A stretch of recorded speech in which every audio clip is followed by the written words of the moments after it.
Okay,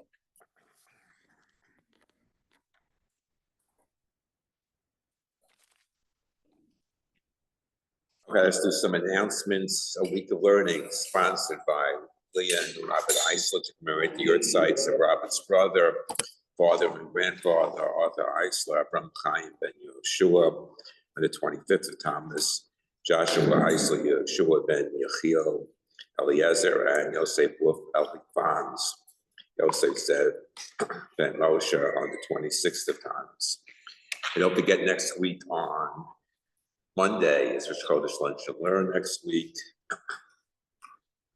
I think most likely we're gonna have a bagels and lox breakfast on Tuesday next week, but I'll send out an email on that so you can make your reservations. And that's it. Well, whenever you're ready. Okay, good morning, everybody. Good Wednesday.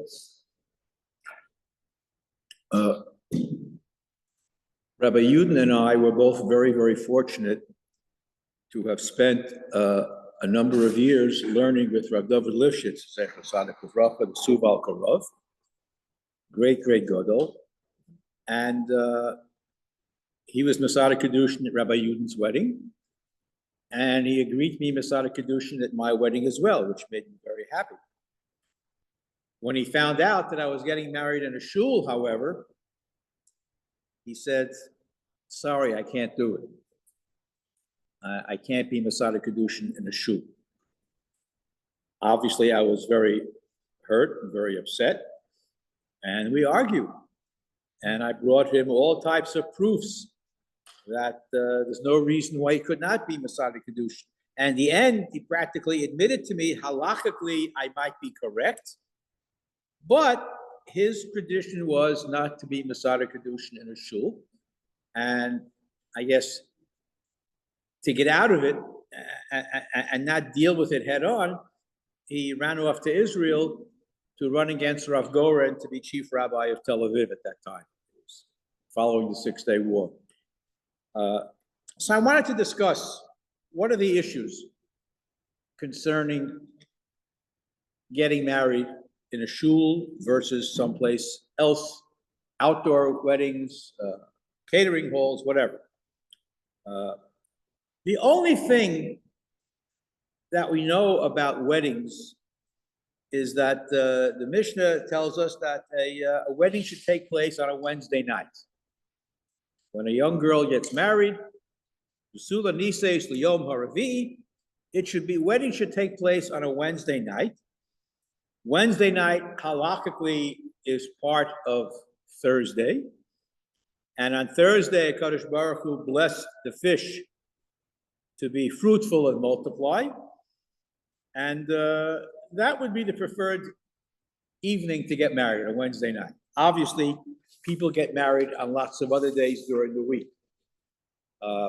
Does it really matter where the chuppah takes place? Is there a requirement for the chuppah to take place outdoors? We know that Hashem took Avraham outside and says, look at the stars, and your progeny will be as multitudinous as the stars in the heavens. So that's where the custom arose of getting married outdoors. Have the chuppah outside where the stars, and as a siman bracha for the couple. Other than that, conceptual notions, there is no specific requirement in the Gemara for where a wedding should take place. The Shulchan Aruch we'll get to later on, but the earliest sefer that records most of the Ashkenazic minhagim is the Maharil, which is the area 15th century, died in 1472, and he records most of the Ashkenazic minhagim. What happened until the Middle Ages is not clear because we have no written documentation. But in Ashkenazic Europe, this is how a wedding took place. Very different from what we do today. They would get married usually on a Friday afternoon before Shabbos, which is, we don't do that, but was done. They would take, early in the morning on Friday, the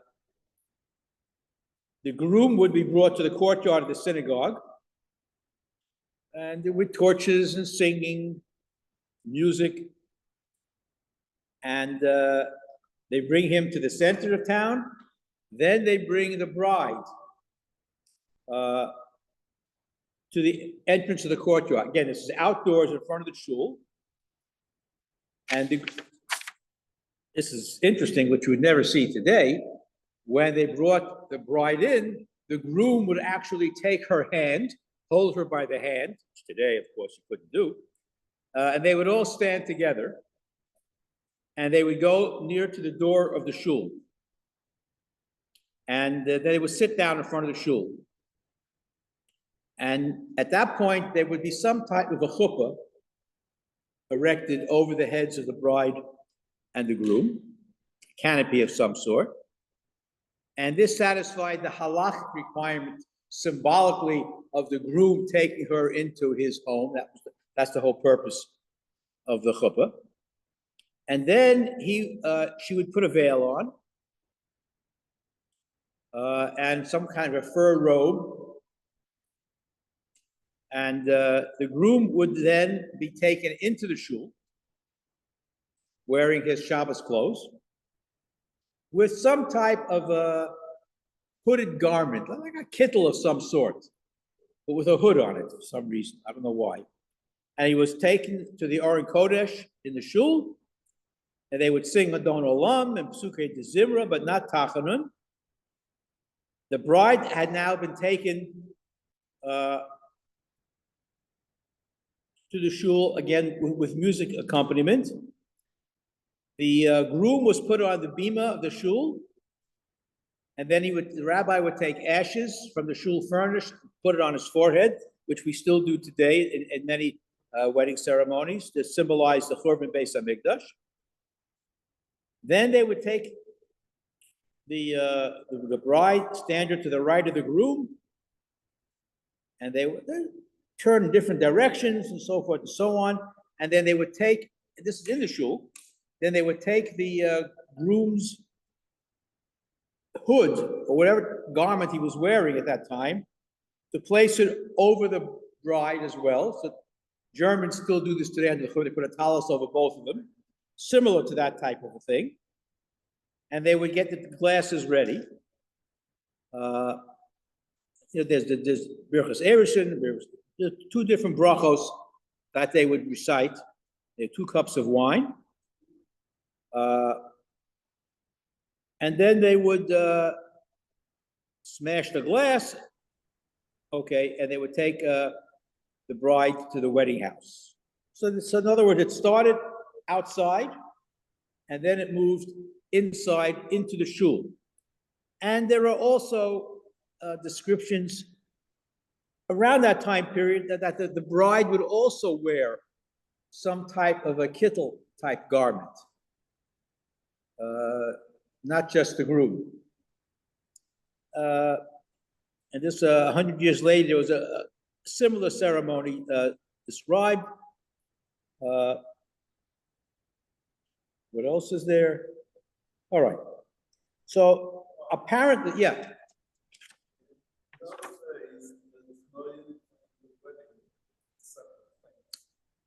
Yes.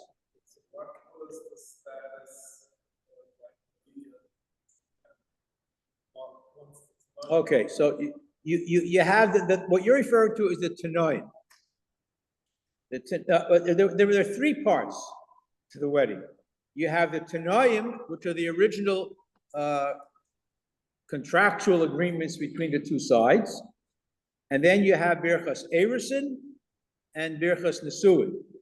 Birchas Erishin, the engagement technically, took place usually a year before the wedding, and they were technically married at that point. They didn't live together. Today, we combine it all into one. The same thing with Tanoim. The Tanoim are usually done at the Chassan's Tish,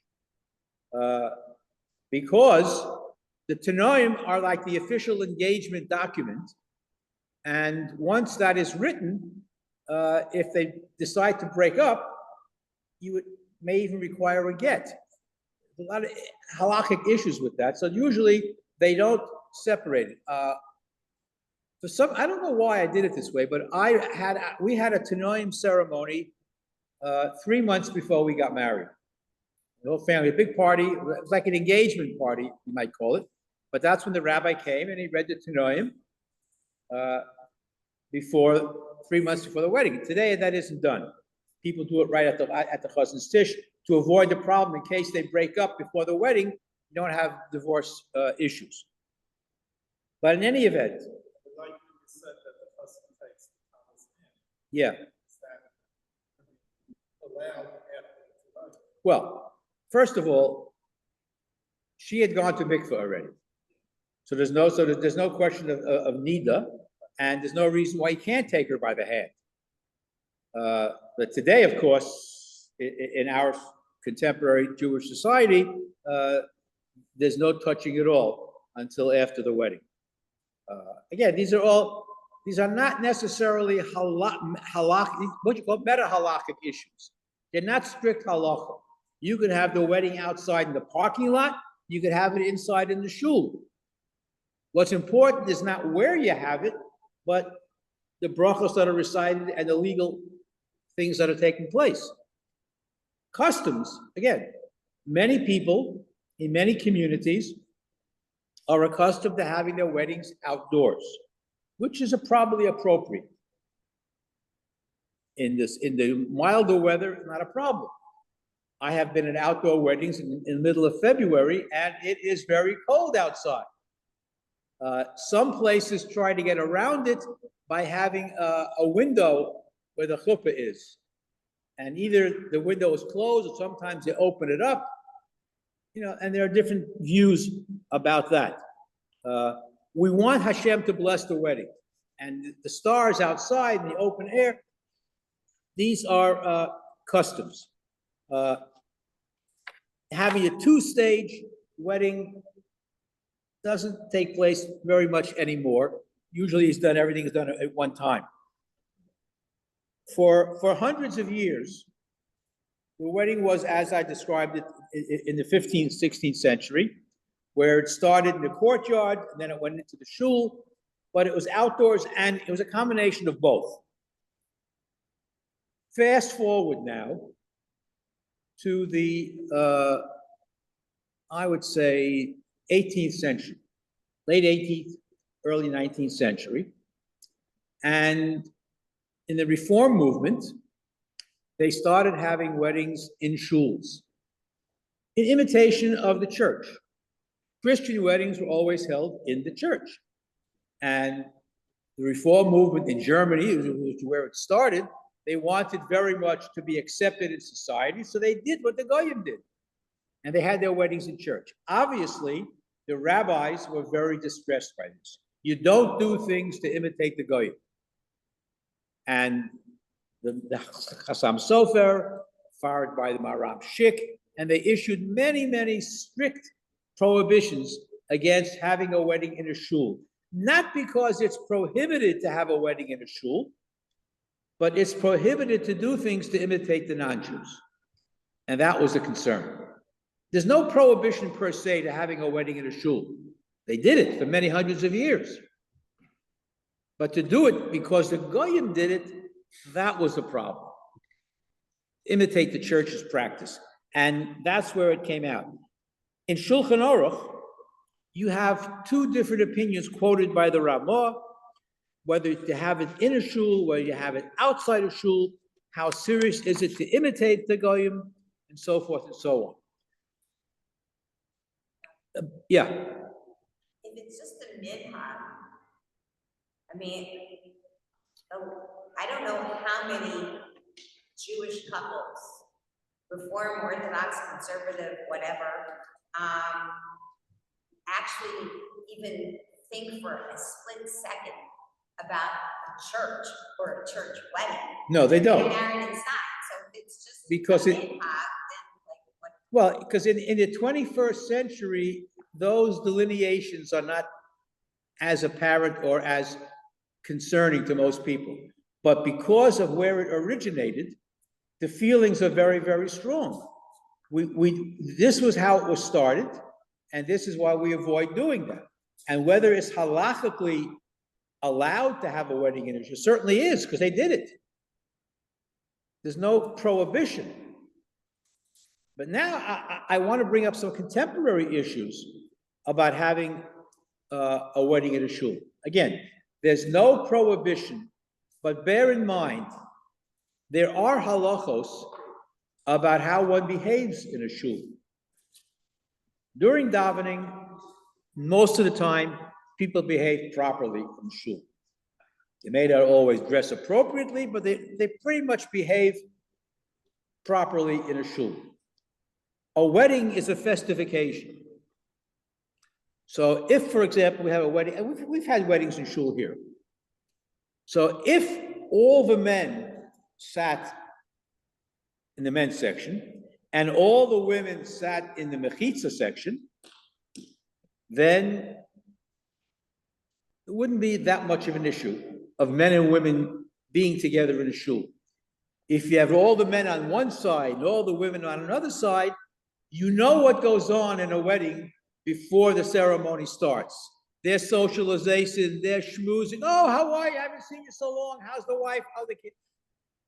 Sometimes the conversation might be inappropriate for what should take place in a shul.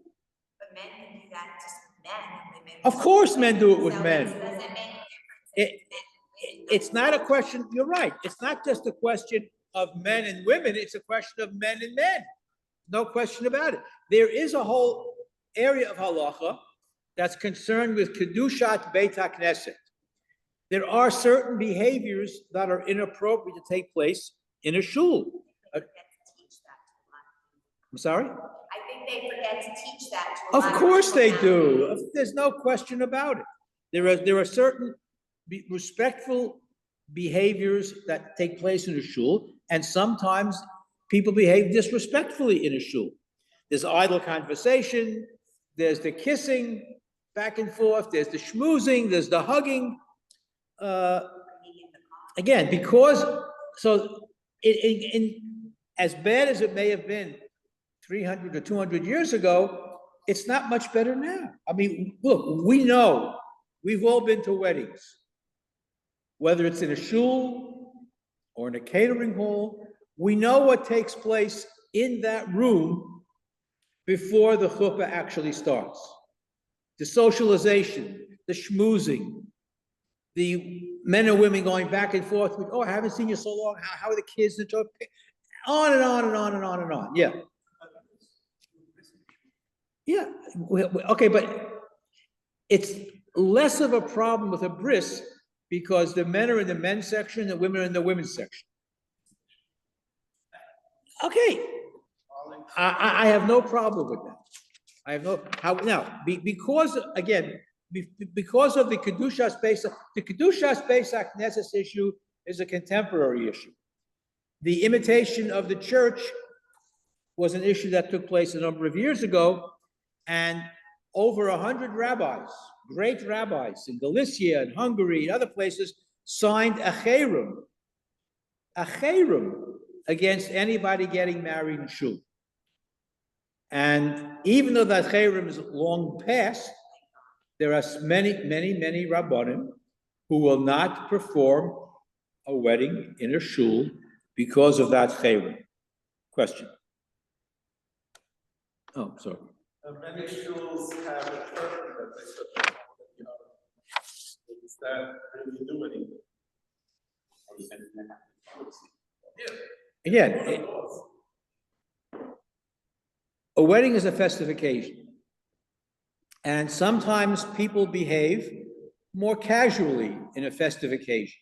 I mean, that putting of the feet in front of the oven, is that like making it to a normal room? No. I really tell you that unless when you're building the shul, and this is an issue that we faced here when this building was built. When you build a shul, you have to stipulate either in writing or orally in front of, you have to see, but the shul will be used for things other than davening. If you don't stipulate that in the beginning, when you build the shul, there are serious halakhic issues. So that has to be, again, you don't want to have New Year's Eve parties and stuff like that, but if it would be used for social functions or gatherings appropriate to what takes place in the shul, you have to stipulate that at the beginning. But even so, even in those occasions, our people are a very casual people sometimes, and they don't always display the awareness that they are in a shul in terms of their behavior. And that's why many people will say, maybe you ought not to have a wedding in a shul. Yeah. Did Rabbi have a problem with weddings in non-Orthodox settings, non-Orthodox shuls? I never asked him that question. There are many rabbis who would not go into a. There was a certain rabbi, I won't mention who it was. Rabbi Uden was honored. I forget which organization honored him. There was a dinner of some sort at the Fairlawn Jewish Center many, many years ago. And this particular rabbi wrote him a lovely letter saying, Mazel Tov, and I respect you, this, that, the other thing, but I can't attend your breakfast because it's in a conservative shul. Why couldn't you have just been mentioned, said I can't attend, I'm sorry? That's a separate issue.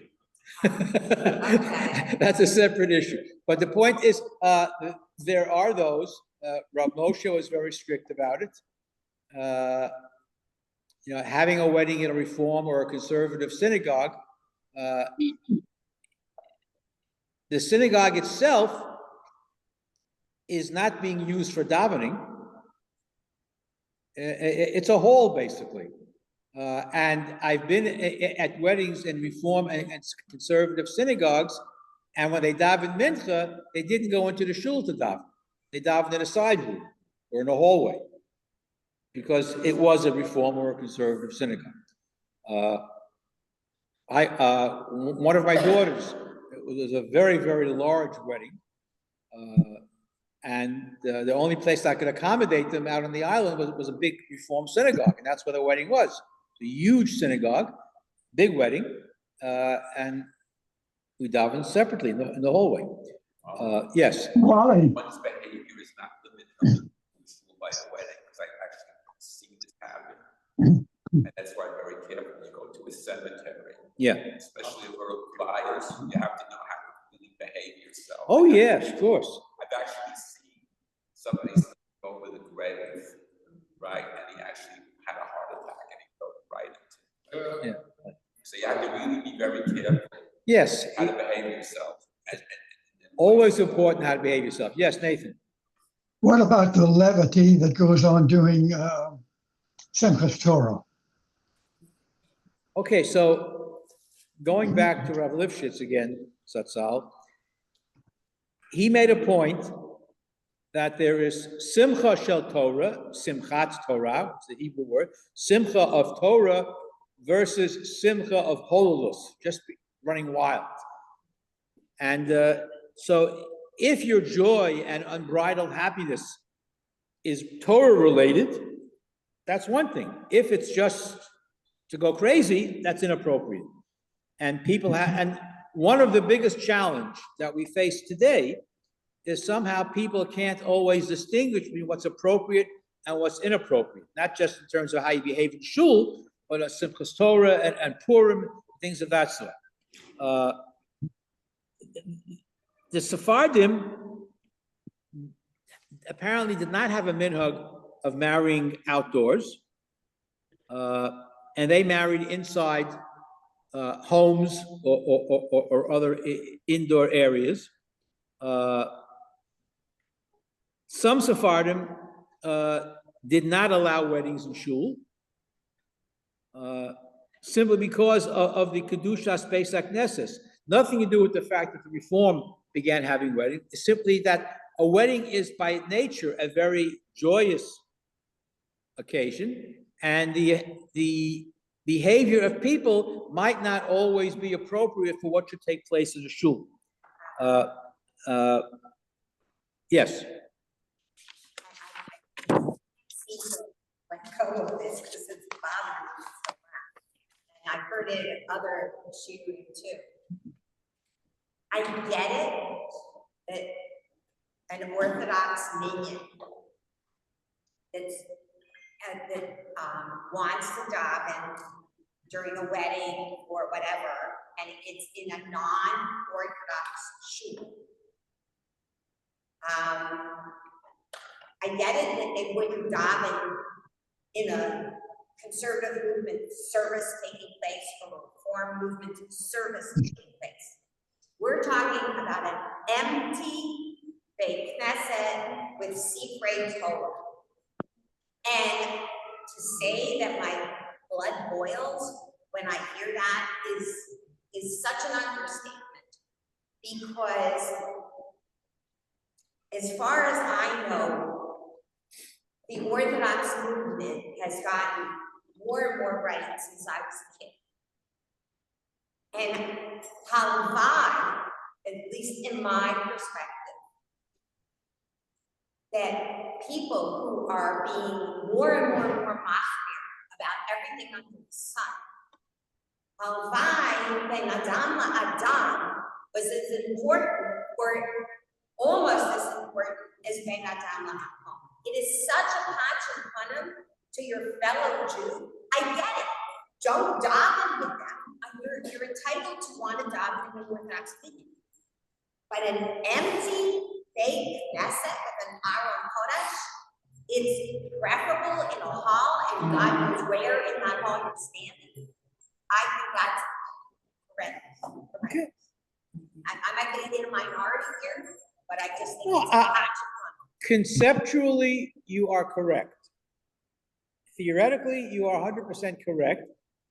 There are halakhic considerations, and to what extent, even with Sifrei Torah, to what extent does a synagogue that violates halakhic norms qualify as a synagogue? That's a halakhic discussion. I'm not talking about ethics or morals or what's appropriate. I understand why it makes your blood boil. I can completely appreciate that. But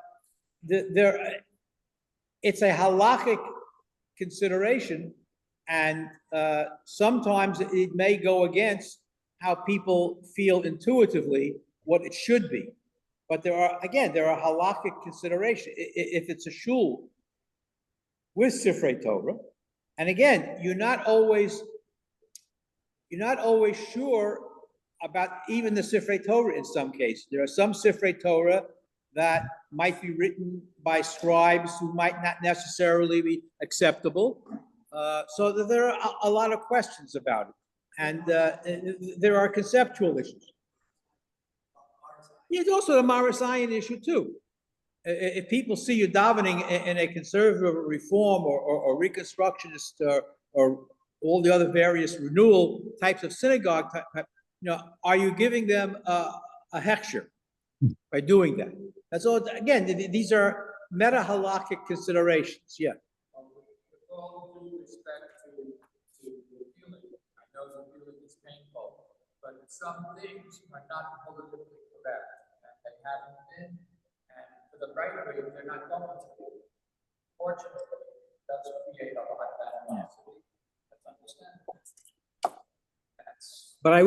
But I will say, and I don't know if it resolves your feelings in the issue, but I will say that our Orthodox brethren don't always present the finest picture in terms of midos and menschlichkeit, but how they behave in certain settings. And again, this would militate against weddings in synagogues because of how people behave. And I would even say, even during davening sometimes, the behavior in synagogue is inappropriate. I mean, the amount of talking don't get me started on that issue. How about Yiddish clubs? That's what the That's a whole other story. Yeah. Shiur, there are certain Orthodox rules that a person should not daven. So to sum it up, there are two schools of thought about weddings and shuls. On the one hand, it's appropriate to have a wedding in a shul. On the other hand, it's also appropriate to have weddings outside under the stars, which would indicate preferably that a wedding should be in the nighttime, not during the day outside. Because at nighttime, you see all the stars, which was promised to Abraham and so forth. The practice of not getting married in shuls is more of an entrenched custom among certain groups of people than it is strictly a halakhic requirement. Obviously, many Orthodox rabbis are Masada Kedushin in shuls, but there is still a large group based on the Cherem, which may have expired a long time ago, that the Chassam Sofer and the Maram Shik and a few others signed on to, against having weddings in synagogues because of the Reform movement imitating the church. But more appropriately, I think personally,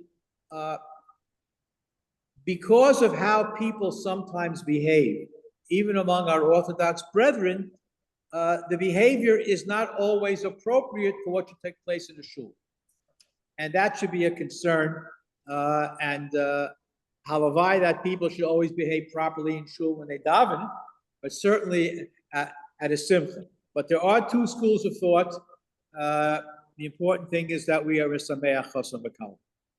Have a great day.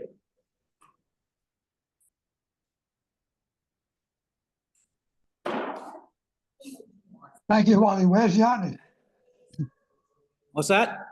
I don't see Yannis. He's not on.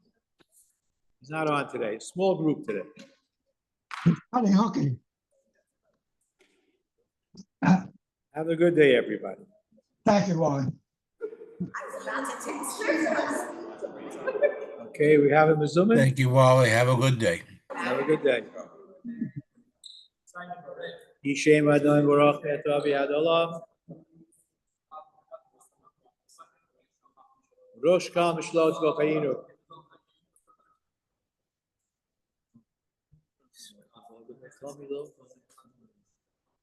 Shir Lakol Mechin Mazon Kol B'Yasam Asher Baruch Baruch Adon Adonai Adon Esakol.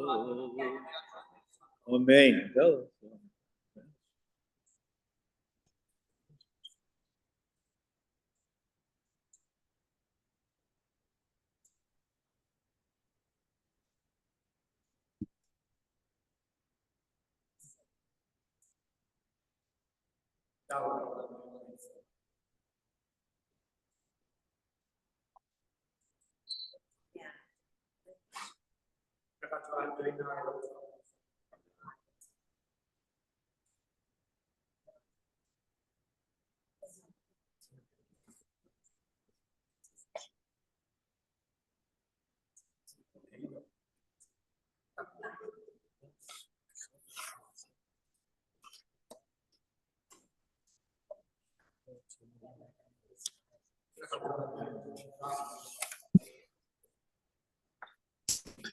Sent an email to Mike?